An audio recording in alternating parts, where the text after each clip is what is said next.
If you're worried about spoilers in this video, fear not, I'll be putting in this obnoxiously large spoiler text whenever we're talking spoilers. Delayed towards the latter part of the video. So hey, Pixar released again! I know it happens like twice a year, but this is one of those studios that really just hyped me up for their next installment every time. Not to mention, this time it's Lightyear! Mad Lads actually made a Toy Story 5! So let's break it down. Potentially starting off the genre of the remastering of movie character world buildings, this movie is said to be the very film that Andy watched way back in 1995 that inspired him to buy that Buzz toy all those years ago. So, how good and impactful is this movie? It is... fine. But let's go through all the details and notes I have for the film. Starting with production, this film was written by one Jason Headley, who has a fantastic little backstory when it comes to this project, as he has been an animator with Pixar since the very beginning, and was reportedly actually in the go-to supervisory role for many things Buzz Lightyear, meaning when animators wanted advice for how Buzz should particularly move or express or whatever, this guy was the main guy to go to. So having them rise the ranks to now being crafting this story and screenplay for Buzz's revision is just beautiful to see. I really like that. Though recording this, I'm now unable to find a direct source for this. Still, spending decades with the Buzz character is certainly true. As for the director Angus MacLane, they also have been an animator since the very early days, and later getting into directing with the likes of Bernie, some Toy Story short, and co-directing Finding Dory. Also, they're the voice of Derek in this movie. Something you will notice straight away from this prompt of an Andy-inspiring foundation is that this is not a 1995 movie. This is 2022 through and through. It is so incredibly quippy, with a script that's always telling modern-style jokes, especially at the start. Would it have been cooler if this film took more inspirations to style itself as a 90s or 80s movie? Yeah. But this movie isn't really aiming for any of that. In fact, in a lot of ways, it's just playing things mighty simple. Which, as I said, is fine. Apparently the universe of this film is inspired on the idea of the future that we had in mind in the 80s and 90s, but you won't really notice. What this film is trying to be is entertaining. It's the opportunity to finally make that spacey Star Wars story they've been parodying this whole time, with a little bit of divergence from a direct Star Wars ripoff. It's just a nice action sequence of a film. And they do introduce some really cool elements. There's a giant spaceship named after a root vegetable. There's a cryogenic sleeping pod for an entire population of scientists. That one teleporting device from Overwatch is a recurring mechanic in this movie. A constant vine monster, and of course, laser shields. It's fun. Not to mention, the visuals behind this movie are absolutely stellar. I mean, of course it is. It is Pixar. I've been sold ever since Toy Story 4, really, but I mean, there are so many visually astounding moments in this movie that I don't think I got to fully take in mid-movie. You can see plenty of the visuals yourself. Many lasers, the night scenes are great, and Zerg looks wonderful. But don't worry, we'll talk about him a lot more in the spoilers segment. So let's talk about characters instead.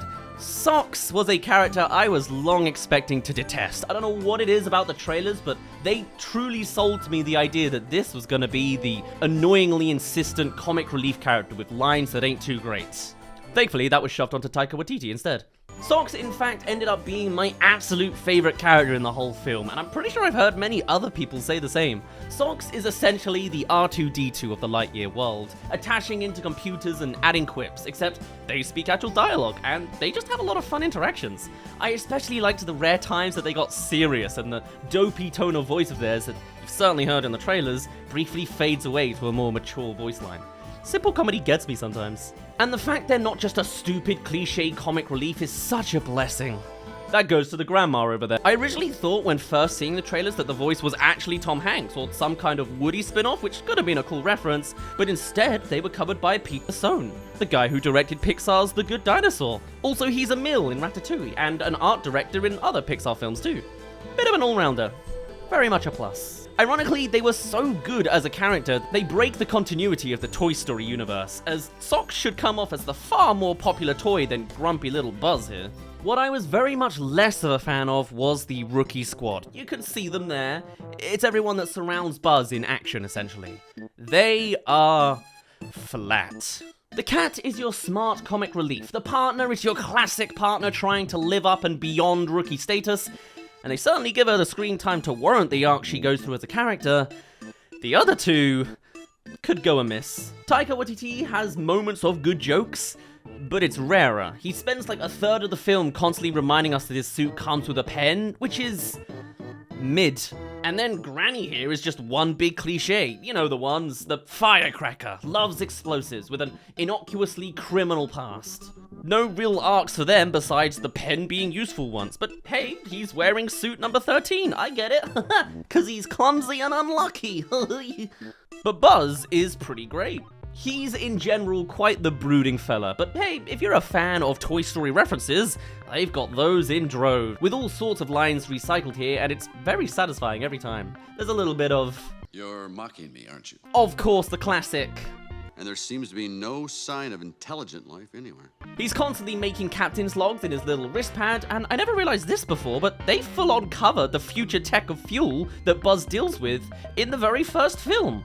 Use fossil fuels, or have you discovered crystallic fusion? Not to mention the obvious one. To infinity and beyond! And hey, it's totally not a spoiler that at one point, Buzz surely says... Not today, Zerg! And even some choreography stuff, like the flipping over Zerg at one point.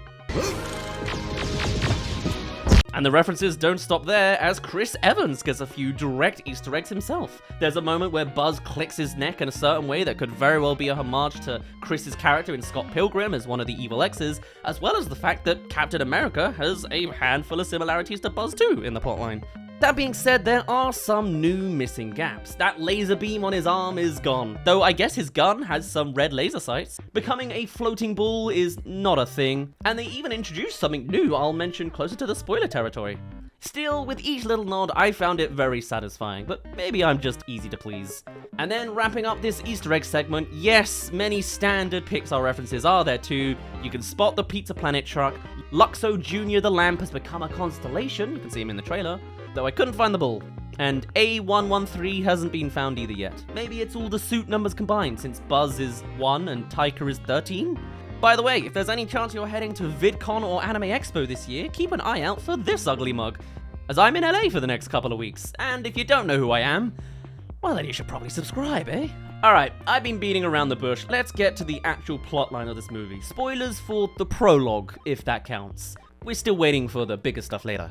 In this film, the plotline is pretty simplistic. Buzz, commanding the Turnip, as it's called, crashes on this alien planet, dooming the population of frozen scientists to stay here until they have the ability to leave again. And adding to that, there is a little bit of Interstellar in here too, as the physics of time dilation is put into effect here again. And Buzz travels so fast in testing that he jumps years ahead of time. There's the Captain America connection.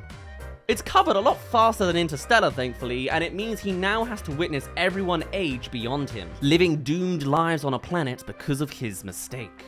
So naturally, he's a bit of a brooding man. That being said, this sequence was done quite well. Seen as one big montage as Buzz goes again and again further through time, we see his partner in crime grow, finding themselves a partner in one of the scientists and having their own family.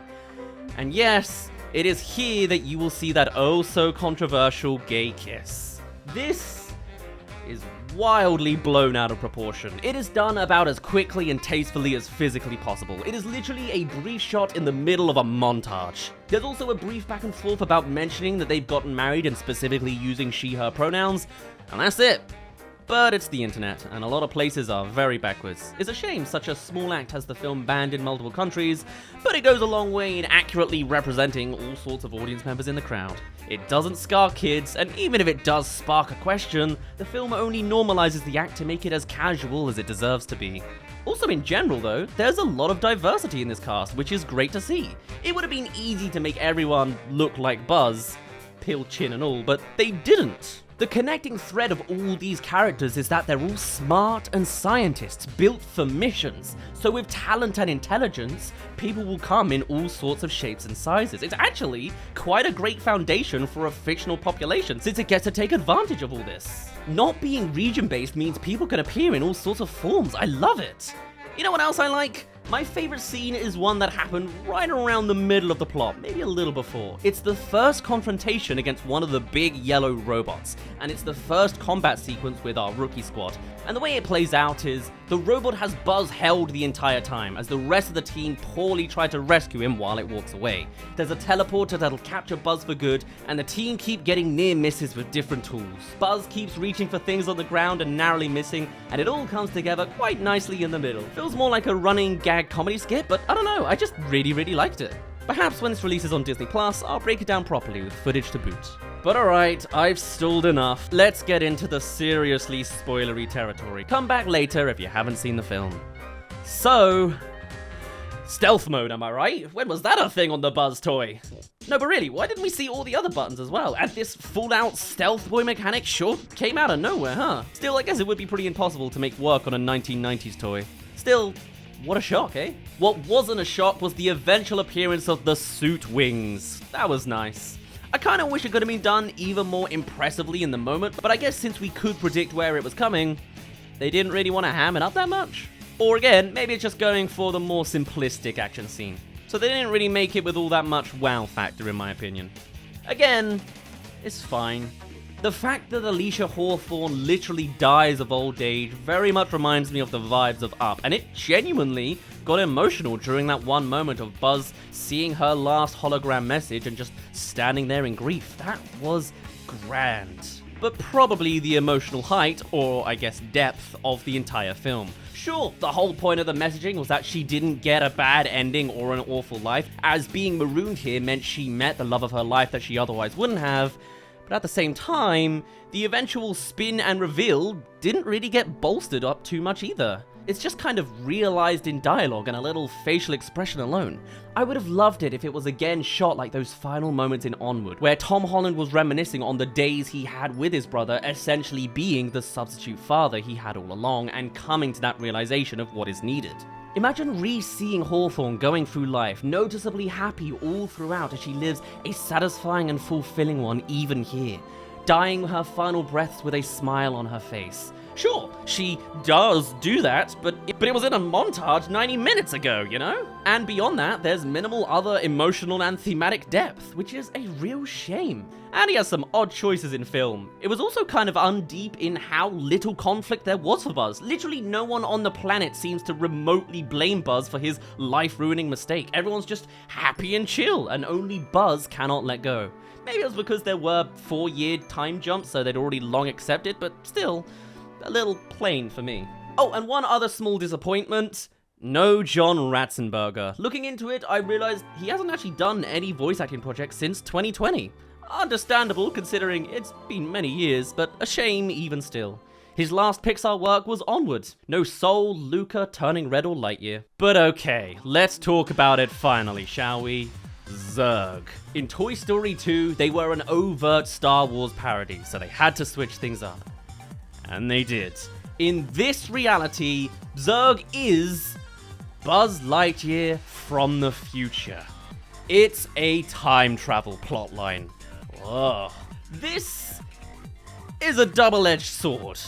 I could certainly say I wasn't expecting it. I originally thought it was going to be the rookie from the very start of the film, constantly being the butt of jokes and talked down by Buzz, and getting the syndrome treatment later on. Then something else happened that switched up my theory to one I think could have been really cool. See, as the population gets older and older, they eventually give up on trying to leave at all, and Buzz has to go rogue in order to test one final time with the correct fuel calculations.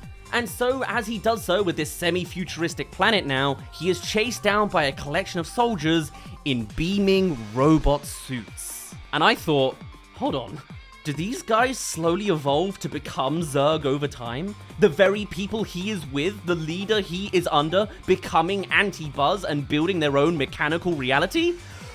No. That could have been a really fun spin, as if a part of Star Command becomes Zerg. That Buzz created Zerg. Haha, now I am your father! But, oh well, not the case. The way Zerg works out is this. Buzz originally comes back after that final test and is arrested by his higher command, but in a hurry to fix his mistake, Buzz flies off again, now with the calculations correct, to go as far forward in time as possible. There, he learns how to travel even backwards in time, such that he can finally reverse his mistake from the very beginning of the movie. However, he can only get as far back as he is now with our version of Buzz, and he needs young Buzz's fuel to fix the mistake, expecting both of them to agree that this mistake haunts them. Because it does. However, our Buzz actually interacts with these future population people, such as Hawthorne's granddaughter with the Rookie Squad, and realizes that they don't deserve to be erased. Everyone is happy and content, and he should live with reality and live with his mistakes. That's the point, right? Except, I was stumped for a little too long on how this actually worked. How did Buzz split off into two different versions? Because the movie really doesn't want to explain that. As I said, keeping it simplistic, you just have to go along with it. But you can piece it together. It's just complex to explain, and I see why they didn't bring it up. Essentially, old Buzz was arrested upon arrival when he got back. So when he traveled backwards in time later, he arrived before young Buzz arrives, and so traps the scientists in their own laser shield. So now our Buzz isn't arrested on sight. Though it's a little odd that Zerg isn't there instead, since surely he would know his exact arrival time because he lived it. But, well. That change in path is what makes the diversions. He basically changed the welcoming party. Old Buzz is a fun plot twist, but they really don't do it good justice. His motivations and backstory are given minimal treatment. I just pieced together half that information myself, and they don't give him nearly enough development or screen time for his complex character potential. Also, wouldn't it have been cool if Tim Allen appeared here, alternative Buzz voice as a meta joke for us all? Nah. I also enjoyed Old Socks and his serious tone too, rest in peace. But yeah, cool twist. Kinda sad they didn't really have any answers, and undersold it in general. And so, coming to that conclusion after experiencing these newfangled kids, Buzz forgets the super fuel he's been hunting this whole time and kills his old self. Brutal. Before getting rewarded for defeating Zerg and getting to lead his own Star Command fleet, earning himself a new ship finally shaped like the cardboard one from the start of Toy Story 1, and then there's the post-credits scenes. If you're watching to this point, it's probably already too late because there were 3 post-credits scenes. Did you catch them all? There was a mid-scene. It was the higher-up guy chuckling to himself with the laser field taking out a bug. Also, the Toy Story aliens are on his shelf there. Then there's a post-credits after all the names and logos are eventually passed. It's Derek, still reading his map. It was alright. Not worth the time. But then, there's the Pixar logo ending. In WALL-E, it breaks and WALL-E fixes it. Here, after the final logo, we see Zerg, lifeless through space, and his eyes light up again, opening up room for a Lightyear sequel. My god, this Toy Story franchise will never end, but hell, I'd probably watch it. Just hope for some more depth this time. I don't know. Or style. Probably not. Did I like this movie? Yeah, it was enjoyable. It was fine. Or if you take a more lenient definition of the word, it was mid. Most of Pixar lately has been awfully mid. Good mid, but it's been a long time since we've seen a classic of a Pixar movie. I guess this is just what they are now. Decent. But hey, the opinions of meat, bread, meat, and generally gooier wet food is valid. As someone who likes soppy cereal, I approve. No, don't at me on this. And that's all I have to say about Lightyear. Other than karate chop for karate chop, this one line is different in the movie. Please record your last words. Do not vomit inside the vehicle. Do not vomit inside the vehicle. That's a trailer edit. I enjoyed the Portalesque recurring teleporter gag, and in general, the voice cast was shockingly small. Actual voice roles were minimal. There was barely a paragraph in the credits. Whew. And that's all. For now, my name's been Dazz. You didn't really care. Hey, wait a minute. Flying a spaceship named after a root vegetable crash lands on an unknown uninhabited planet, has to fight against the hostile natures of the wild, all the while trying to build the fuel to eventually escape with the denizens of this world? This movie is basically just the plot of Pikmin! Huh! Can't wait to see the massive depth they accrue in the sequel. And with that, I'll see you in a bit.